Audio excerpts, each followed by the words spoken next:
All right, everybody, here we are. Welcome to the right side with Doug Billings. Going to let a few people wander in here to the rooms that we're up on X, Facebook, Rumble, and YouTube. Good to be with you, ladies and gentlemen. Isn't the sunshine a lot brighter? I know here in the middle of the fruited plain, smack dab in the middle of the fruited plain, it's cloudy and snowy. But even on a day like today, the sunshine is brighter, if you know what I mean, since President Trump has been reelected into office. And the winning continues every day, brighter and brighter. I'm loving every second of it. I know you are too. Before we get into the show today, going to talk about Trump's numbers, the agenda that Trump is putting forth is driving the liberals and the progressives absolutely crazy. And it's glorious to see every single day this stuff happen. Um, Feel free to join in the chats on Facebook, on YouTube, on X. Say hello, and on Rumble, say hello as well. We're looking at, and I think when. Oh, and by the way, a sponsor of today. I was just looking over. Yes, thank you. A note. 321mattress.com/Doug, ladies and gentlemen. The mattresses, the pillows, the sheets, the best in the world over there. 321matt.com/Doug. The good thing about this is that these people that own this business are friends of my family's, and they have done and created an e-commerce platform that gives you at your fingertips the ability to order the most wonderful mechanisms by which you will sleep.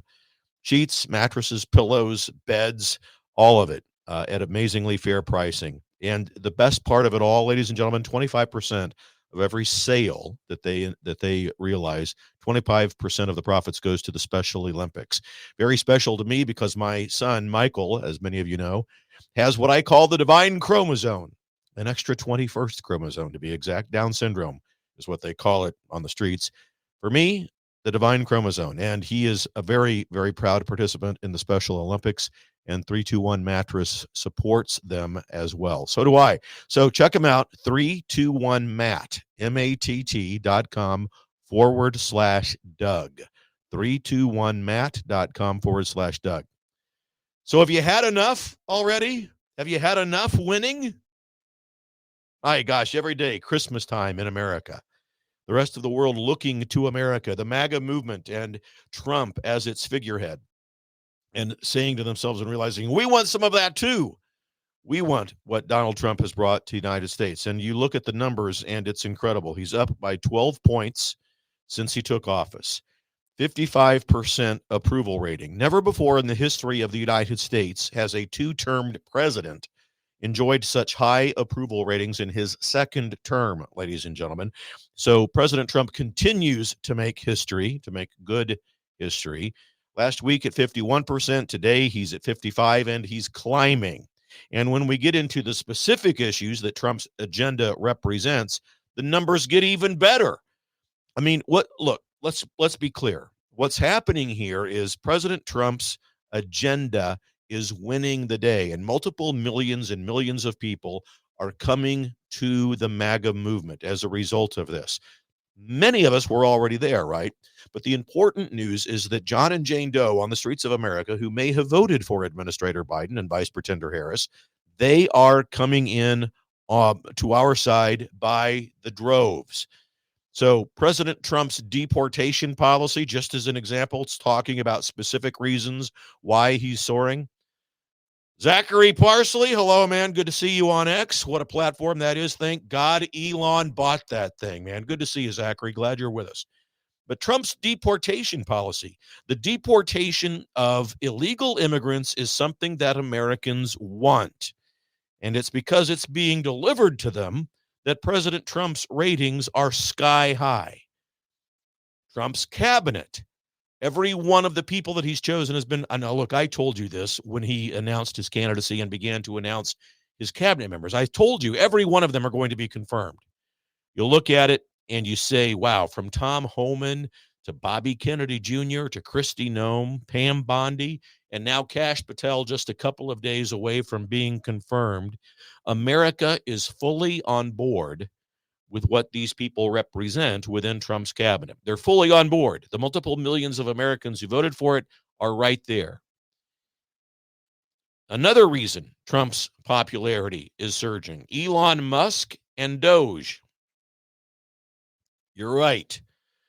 Doge, ladies and gentlemen. It's incredible. Ben Axley, hi. Good afternoon. Good evening. Thanks for watching over there on YouTube. I appreciate you very much.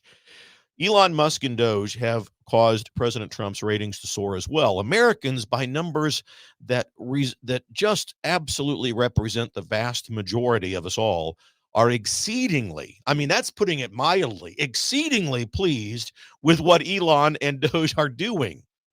And the things that are being uncovered, the fraud, the waste, the bureaucracy, all of it being uncovered, dismantled.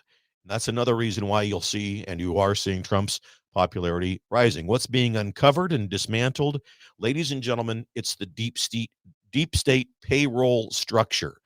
It's the deep state structure of fraud, of bureaucracy, of waste, corruption, and tyranny on many levels. That's what Doge is uncovering and what Elon Musk has brought to the table. And Americans are on board 1,000%.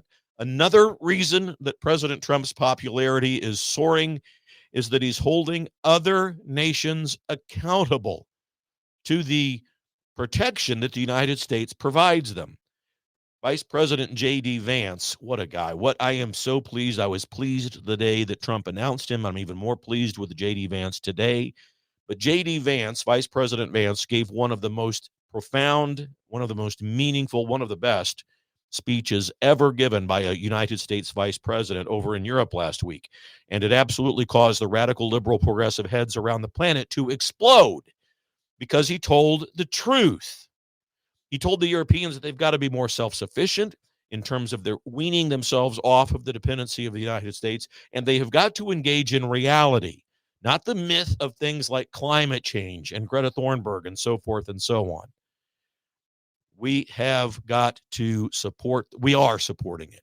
And I could go on and on about the reasons why his popularity is soaring. Another reason that you know that his popularity is soaring is because you see, all you have to do is look at the legacy media and the liberal talking heads on social media platforms. Their heads are exploding. They can't handle it. They don't know what to do or to say. They are in the death pangs of the death of liberalism. It never ceases to amaze me, my friends.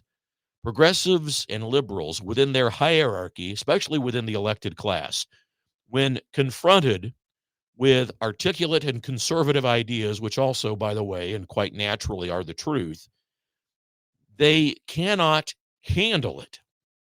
They don't know what to do with it. They have been totally disarmed. They have lost the high ground and they are floundering. And it's apparent that the radical left movement, not only in the United States, but around the planet, has done no credible self-evaluation as to why they are in their current predicament. In America, the radical liberal hierarchy in the elected class and the legacy media have done no credible self-reflection. You can tell, listen to what they're saying. Self-reflection as to why did we lose this? Why did we lose that election? In fact, they're doubling down on their wokeism. They're doubling down on their liberalism. They're doubling down on their kookism. They continually double down and offer no explanation, because they can't, as to why they lost. Now, you and I know why they lost. They lost because of their wokeism, because of their liberalism. As it turns out, the paradox is this: liberalism has, in fact, turned out to be the death of liberalism. Liberalism has ended, for all practical purposes, the legacy media. It does not exist anymore. You and I have conversations. You listen to this show, and you get the truth in the news. You listen to others as well. But the legacy media is gone. It's dead. And on its death certificate is listed suicide. They killed themselves, ladies and gentlemen. They did it to themselves. And the reality is they have no idea. Now, there's one or two out there who every once in a while you can listen to Bill Maher, for example.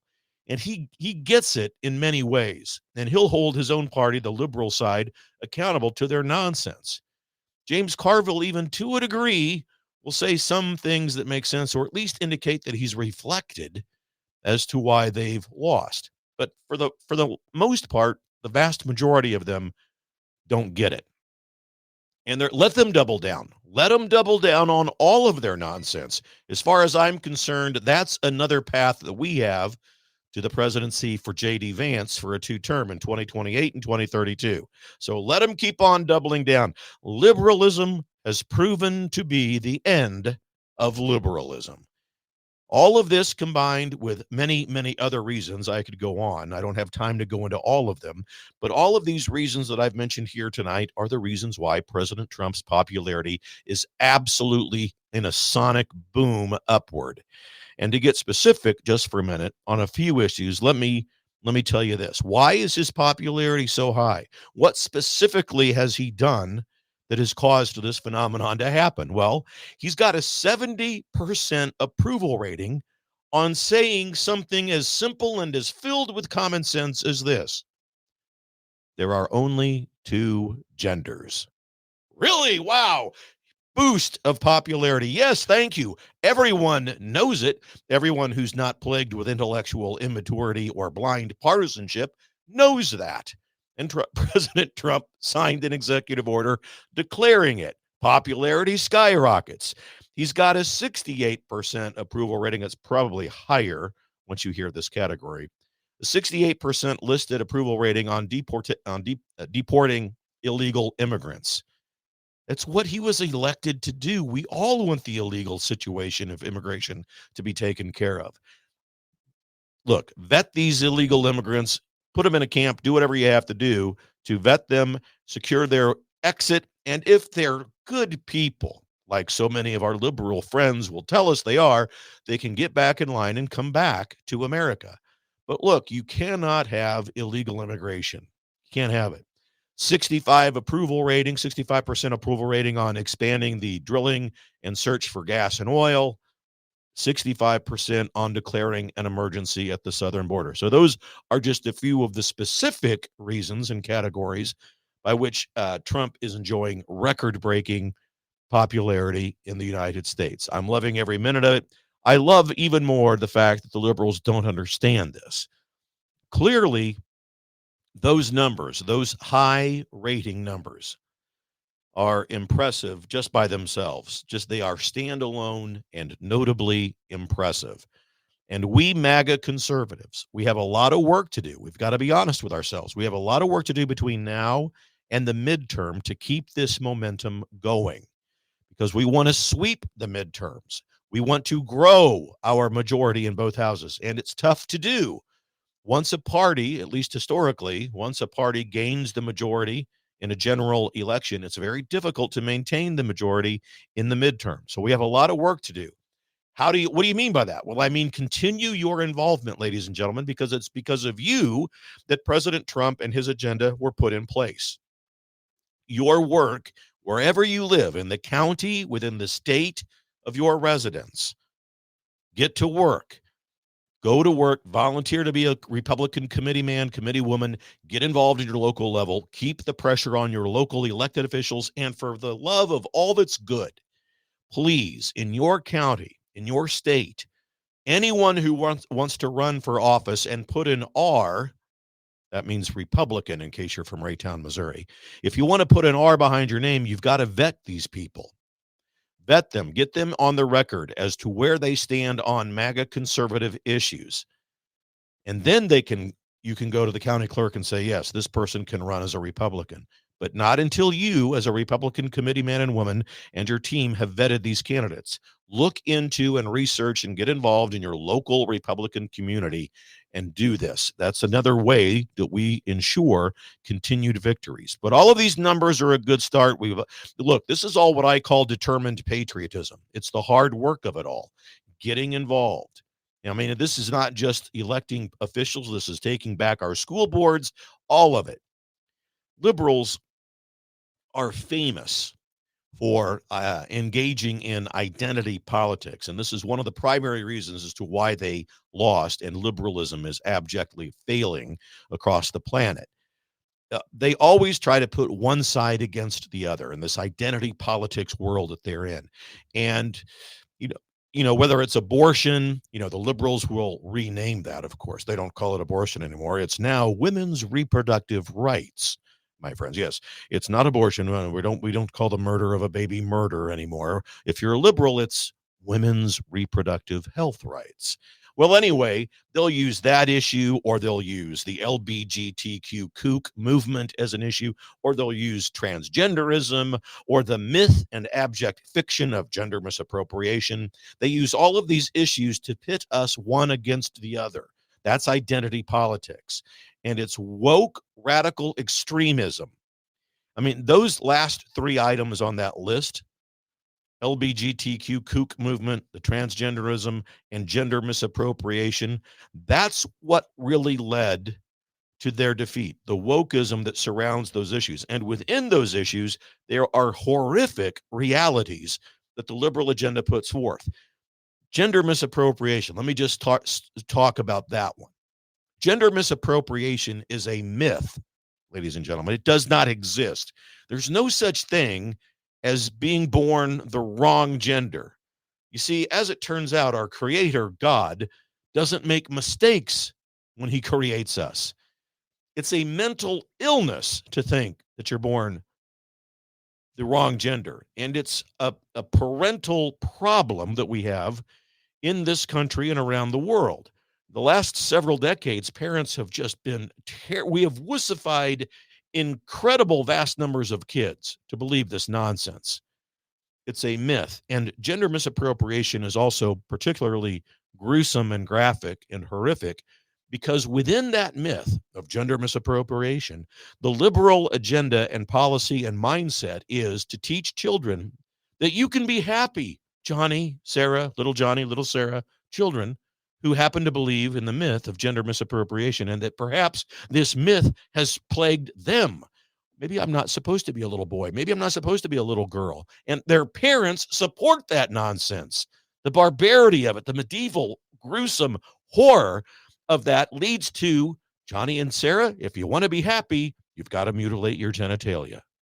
And those are absolutely terrible words that I have to say to you, ladies and gentlemen. But as I've said on other shows, those words need to be said. That's what they are. They're gruesome, horrific words.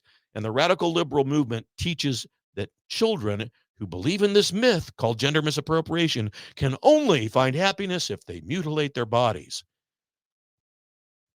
So President Trump and the MAGA conservative movement represents the complete antithesis, the opposite of all of that, the opposite of the liberal agenda. We aspire to live up to the divine providence of God that inspired this republic. We aspire and we try to live up to the original intent of the founding fathers.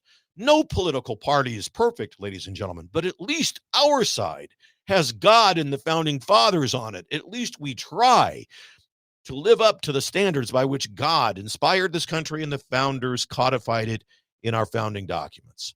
At least we try. The other side has thrown God completely off of their platform and out of their politics. Evidence of the obvious is sufficient. Look what we're talking about. LBGTQ kook movement, transgenderism, gender misappropriation. They had no intention of winning this presidency, ladies and gentlemen, with Kamala Harris and Tim Walz. Are you kidding me? Now, they would have taken it had they gotten it, but they didn't want the presidency. They are more interested in moving the social and political needle in this country further to the left. That's the only reason Kamala and Tim were put up. The two most radical candidates ever in the history of our republic. Ask yourself, why didn't they choose Joshua Shapiro from Pennsylvania? He would have brought with them the state Pennsylvania. They needed that state. They didn't need Minnesota with Tim Walz. It just makes me wonder. Moving the needle further to the left has been their agenda and their goal, and that's why those two were chosen and put forward. And there's also a term today. I used to use this in HR back in the day when I was in corporate America, but the 80-20 rule, where 80% of Americans are fully on board and support the agenda that Trump has put forth. 80%, ladies and gentlemen.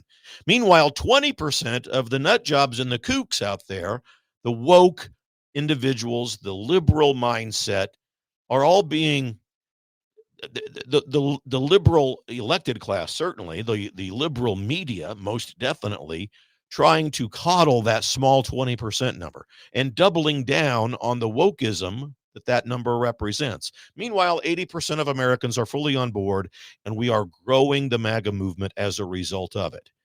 Three primary people, you've seen them a lot lately: Tulsi Gabbard, Elon Musk, Bobby Kennedy Jr., brought with them when they came over and converted to the MAGA movement, multiple dozens, 20 million or so voters with them. Another key reason why we won.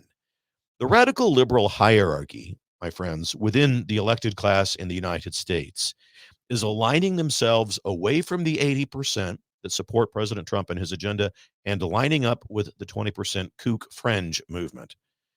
And the demographic who's leading that charge, I'm really proud to say it, and I'm really happy about it because it represents the future. The group, the demographic who are leading that charge towards the MAGA movement is Gen Z, the young people in our country. Liberalism is dying for a lot of reasons, ladies and gentlemen, and key among them is they've lost the youth movement. Liberal organizations on social media losing followers daily. Ben Axley, thanks, man. Got to go. All right, I see you. Catch up later. God bless you. For the Republic, my friend. Cheers.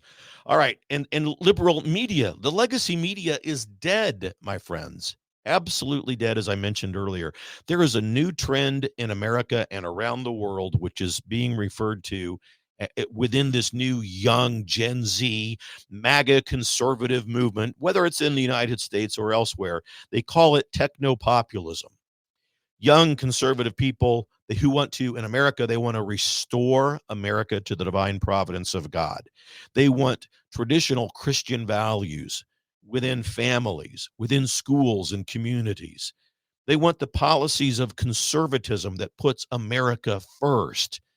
And I think that the reason that they've come over to our side is the abject chaos, crisis, and crime that they saw during the, Administrator Biden and Vice Pretender Harris term. They saw it all. They couldn't achieve the American dream. This is not the America that they were taught or they learned or they've wished for. I think J.D. Vance represents a key link between the American population and this new techno-populism demographic. So does Vivek Ramaswamy and Elon Musk, most certainly. If it wasn't for Elon Musk and X, who knows where we would be? And that's exactly why I'm glad Trump started Truth Social. And he did it because of liberalism. When you think about it, I'm not kidding when I tell you that liberalism caused the death of liberalism. When they censor you, when they squash and cancel free speech, Trump had to go somewhere. He couldn't talk anywhere. They wouldn't let him. So we started Truth Social. Elon Musk saw what X was becoming, a bastion of anti-free speech, and he bought it to change it. I mean, these are all examples of the hand of God, the divine providence of God. That's what it is, these things being set in place. I'll even go so far as to remind you what I've said before. President Trump could not win 2020 because of the divine providence of God. God sat him on the sidelines for 4 years. Meanwhile, he wasn't impeached again for a third time, which he would have been had he come into office. The Democrats had both houses. They would have impeached him for a third time. And if that would have happened, he could not have run for dog catcher. And also during that time when the divine providence of God sat Trump on the sidelines, look what he did to you and me. He woke up millions of us around the country. God did. And we became more aware of what's going on. And now here we are back, just as God and the divine providence that he intended put forth. As it turns out, it's all good and well. We've got a lot of work to do.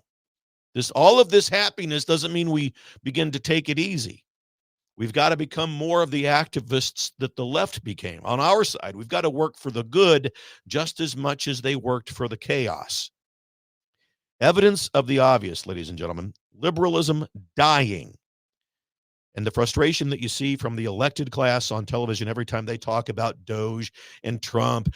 And I don't think we should be giving security clearances to people to look at our private data. Give me a break. The apps that you use on your smartphone are all gateways for every one of the owners and companies that produce those apps to get your personal information. So the next time some liberal kook tries to bemoan the fact that Doge is going to get our personal information, hold up your phone and say, yeah, it's all right here and anybody can get it. Thank you very much. It's ridiculous. But they do that because they know that what Doge and Trump's agenda represents is the end of their gravy train. It's the end of the profits. It's the end of the reason why they enter into an office middle class and leave multi-millionaires. All of that's coming to an end. And the legacy media is in the same boat. They're dead. They're gone. CNN firing, laying people off. The ratings aren't there. My gosh, the Food Network gets more ratings than CNN. And it represents a new vertical type of politics, America first, putting people first instead of that horizontal, identity politics that I talked about earlier in tonight's show, where the liberal agenda would try to pit me and you against one another on topics of whatever type, right? Abortion, taxes, LGBTQ, kook movement, whatever they may be. Trump has smartly turned his policy and agendas into a vertical approach, putting American citizens first and the American Republic first on the world stage. Make America great again is the message that's resonating throughout the world. Americans and multiple of millions of other people around the world support President Trump. It's one reason why a poll that came out about a week and a half ago lists President Trump as one of the top 5 most popular leaders on the planet. So much to be happy and grateful for. But again, a lot of work to do. A lot of work to do. I look forward to your comments in the comments about them. Please share this video. Please share the show. Please go over to DougBillings.us, ladies and gentlemen. That's my website. I am a one-man operation, a one-man show trying to bring you truth and the kind of political commentary that I think that you deserve. And if you go to DougBillings.us, you'll see a way that you can just offer a $5 a month monthly reoccurring donation to the program so that we can continue to produce it and bring it to you. Ladies and gentlemen, it's the honor of a lifetime to be with you. This is the beginning of my 5th year doing this. February of 2021 is when I started. 5 years, and here we are. We've grown together. We've woken up together. We're going to see this thing through. God bless you, ladies. We are in this together. Don't you forget it. God bless you, ladies and gentlemen. Believe it. For the Republic. Cheers.